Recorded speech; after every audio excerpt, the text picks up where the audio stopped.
السلام نے حاشیہ برداری کا اعزاز حاصل کیا، اور یہ سعادت فرشتوں کی عبادت کے جناب سلے میں انہیں عطا کی گئی، انہیں اعزاز اور انعام سے نوازا گیا۔ جناب اسرافیل علیہ السلام ہزاروں برس عرش کے نیچے کھڑے ہو کے دعا مانگتے رہے، اللہ تعالیٰ کی عبادت کرتے رہے۔ اللہ نے فرمایا اے اسرافیل، ہم نے آپ کی عبادت قبول کی، ہم تمہیں اس کا صلہ دیں گے، جلد دیں گے۔ کہا مالک مجھے کچھ صلہ نہیں چاہیے۔ کہا کیا چاہیے؟ کہا محمد عربی کی نوکری چاہیے۔ سبحان اللہ! محمد عربی کی نوکری کا شرف چاہیے۔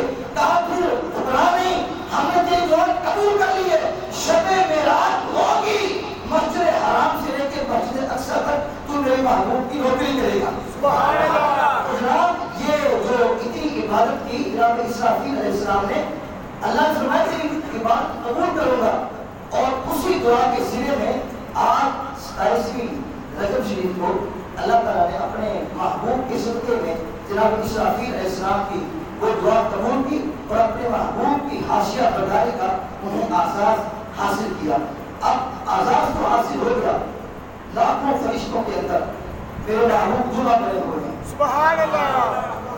یار آج کسی ماں کا بیٹا، باپ کا بیٹا جب دلہا بنا ہو تو باپ کتنا خوش ہوتا ہے، کبھی بیٹے کی پوچھ دیکھتا ہے، کبھی پیشانے کو چومتا ہے، کبھی تاشانے کو چومتا ہے، کبھی ہاتھ کو چومتا ہے، میرا پتر کتنا سونا لگ رہا ہے، والی والی میں سب کے جاواں والی جاواں۔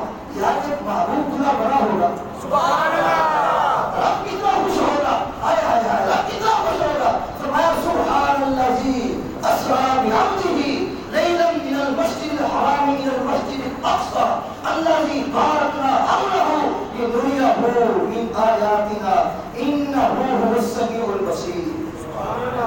اللہ رب کتنا خوش ہوا ہوگا۔ اب لاکھوں فرشتے ہیں، ہاتھوں میں نورانی شمعیں ہیں، اللہ کا محبوب دلہا بنا ہوا ہے اور براق پر سوار ہے، مرحبا مرحبا بسرائے آ رہی ہے، صلی اللہ کے نغمے ہیں۔